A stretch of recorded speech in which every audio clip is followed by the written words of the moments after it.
What is going on, guys? Welcome back to another exciting video on the Piscifun YouTube channel. I am your host, Giant Trout, and today we are on this beautiful lake full of big rainbows and some pretty large brook trout, although those are a little more elusive, but they are certainly catchable. So, I mean, that's the goal today. Get into some big fish. I got a couple new ice rods Piscifun sent over, and I haven't used it yet. So hopefully we're gonna put it to the test, catch some big fish. Maybe a little bit later, cook one up, start a fire.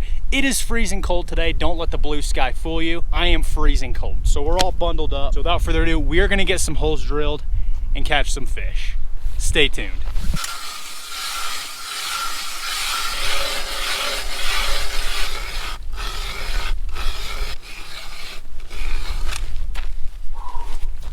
Holy cow.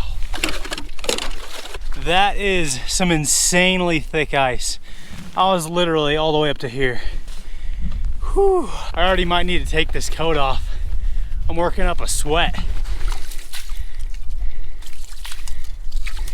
You ever leave a gulp minnow on your hook overnight and then it dries out and hardens and it's basically impossible to get off? Yeah, but that's what we're gonna be using. Gulp minnows and jig heads. This is the 2.5 inch black shad. Old Faithful always gets it done, or most of the time always gets it done, I should say. We are into January, so a lot of these fish might have just moved out to the middle and are kind of going into their winter slump, you know, just kind of really lethargic, not moving around quite as much, but we'll see.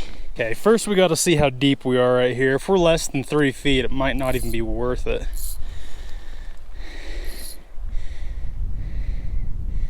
Okay, we're good. We are probably, let's see, it's still sinking. Oh wow, it's deeper right here than I thought. Okay, so yeah, we're probably, we're like 5 feet deep right here. Heck yeah. So I'm gonna set this rod up with a jaw jacker. We'll reel it in about a foot off the bottom. That's about how deep I want to be. And then just get it all set up here. Bada bing, bada boom. Jaw jacker is set. Wait for that puppy to go off. In the meantime, we're gonna keep drilling some holes.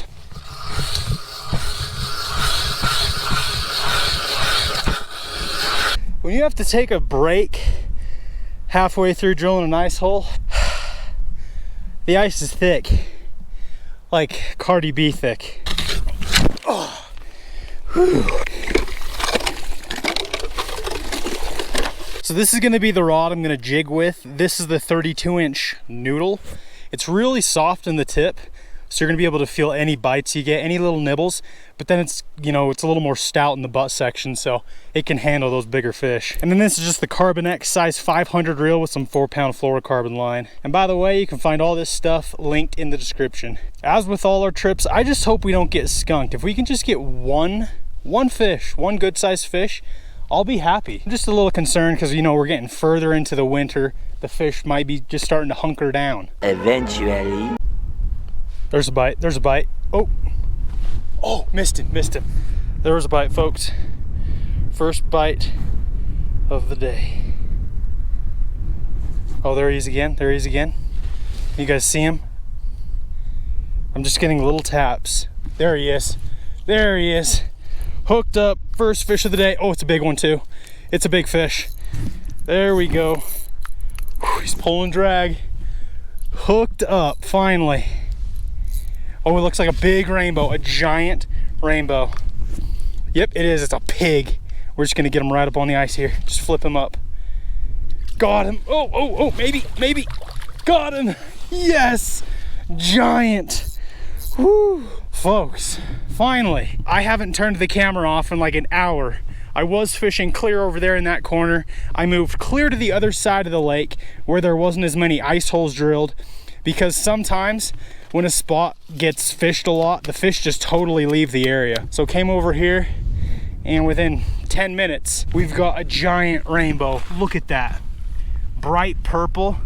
We're gonna keep this guy to cook, because I don't know how many I'm gonna get. And this is a freaking stud. Wow. Man, what an absolute tank of a rainbow. He's probably going about 3 pounds or so. Wouldn't be surprised if he was even a little heavier than that. I mean, it's just a pig. First fish ever with this 32-inch ice rod. Literally just got it in the mail the other day. That's the first fish. Heck yeah, he is gonna be tasty. I don't want this fish to suffer, so I'm just gonna go ahead and knock him out here. That is how you start the day right here. God, that's awesome. Honestly, if we don't get another fish, that's all right. I'm content. Go ahead and get another gulp minnow since that guy took our last one. Bam. I did also add a little pink shrimp salmon egg on there, and I've noticed this past couple months having that on there just adds a little extra color and flavor, and it seems to get more bites. And that fish came out of about 12 feet of water, I think, right here. It's a little bit deeper, and I was probably about a foot off the bottom, and he was just lightly tapping it. He did not eat it very aggressively, just slight little taps. And since this tip is just so soft, I felt every little time he bumped it.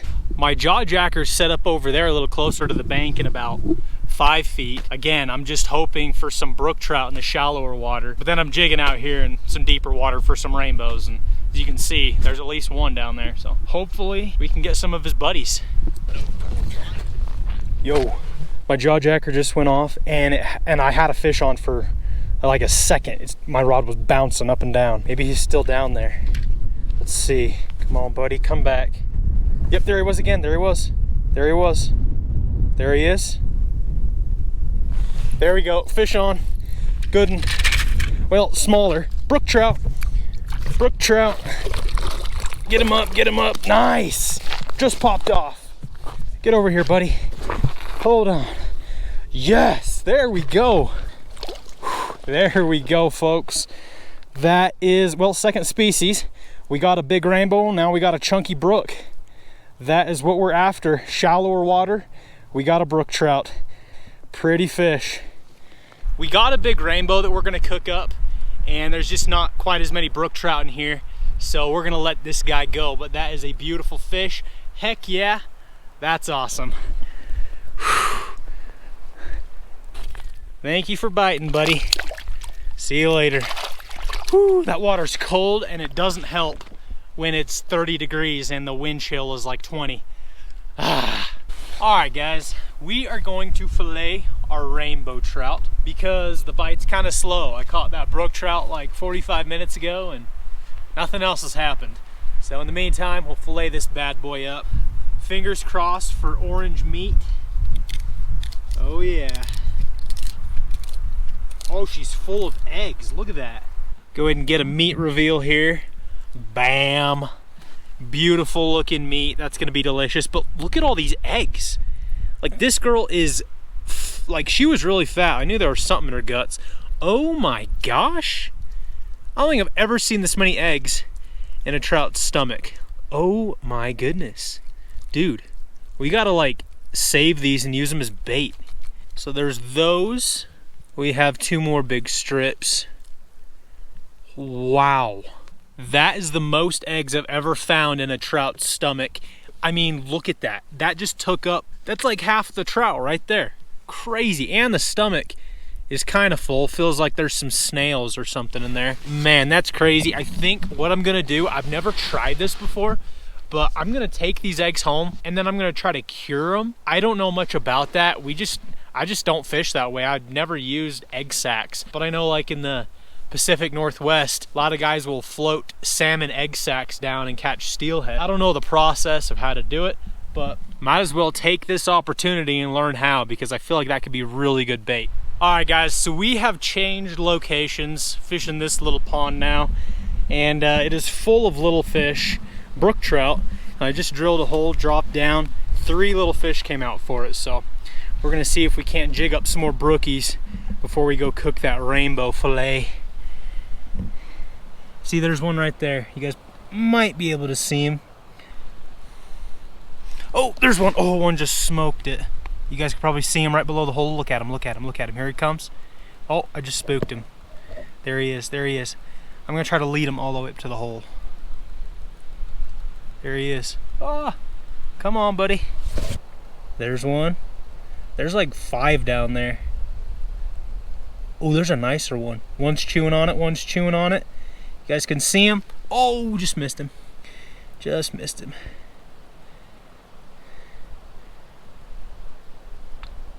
Come on. They're down there. They're circling it. Hooked up, folks, on a little brook trout. Drilled a new hole and dropped it right down. This guy came out and smoked it. That's a little chunk. Honestly, this might be just slightly above average, some of the fish in here. I mean, this one's at least somewhat healthy, not super skinny. Heck yeah, I had my camera off. I was actually just about to go cook the fish because, I don't know, I saw a couple fish over there, but they just weren't really too interested. And there we go, second brook trout of the day, third fish of the day. It has not been a terribly fast day of fishing, but, you know, I mean, it can't always be super fast fishing. But we'll drop it down again, see if there's another one hanging out.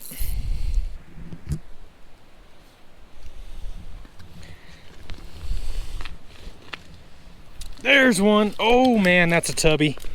There we go. Just came over, dropped it in this hole again. Instant hookup.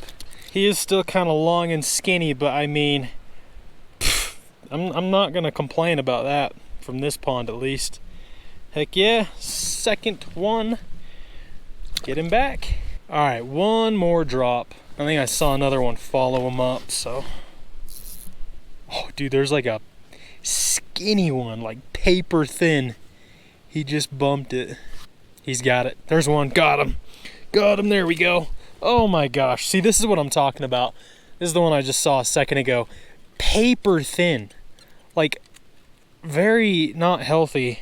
That's what happens when you get way too many fish in one body of water. There's just nothing for them to eat, and they end up like that.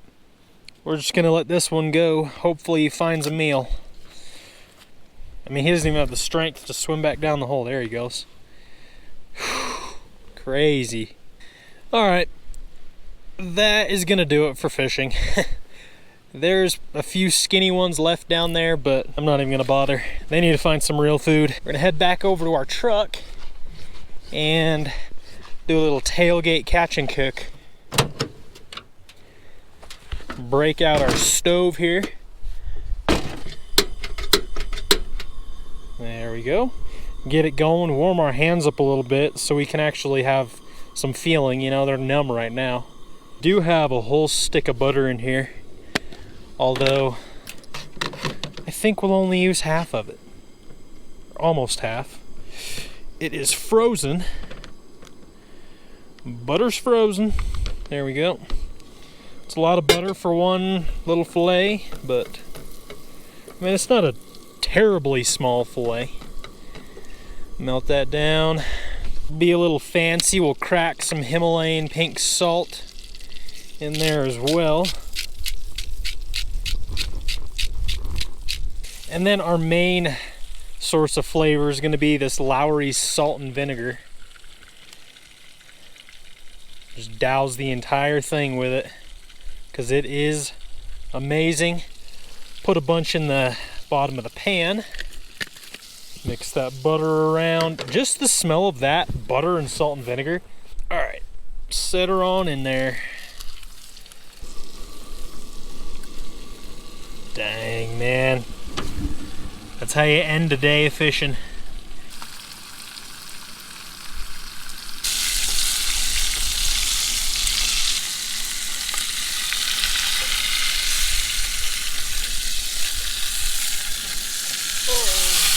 Look at that. We're just gonna peel the skin right away. I don't like the skin.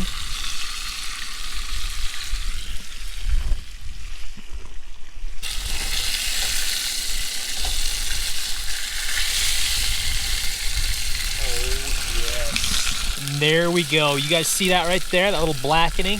This is exactly how I like my fish cooked. I'm gonna leave the heat on, obviously, so it doesn't get cold. Let's dig in here. Cheers. Oh, awesome. That is good. Well, my friends, I'm gonna devour this fish and we are gonna get out of here. It is so cold, mainly because of the wind. Without the wind chill, I think we were about 36, 37 degrees, but the wind, man, just been keeping us freezing cold all day long. At least we caught some fish. We caught a giant rainbow, pretty nice brook, and then a couple little ones. But hope you guys enjoy this episode on the Piscifun YouTube channel. Any of the rods or reels you saw me use, will be linked in the description. Go out, catch some fish yourself, and cook one up on the tailgate. Does not get better than this. So thank you guys for watching, and we'll see you in the next one.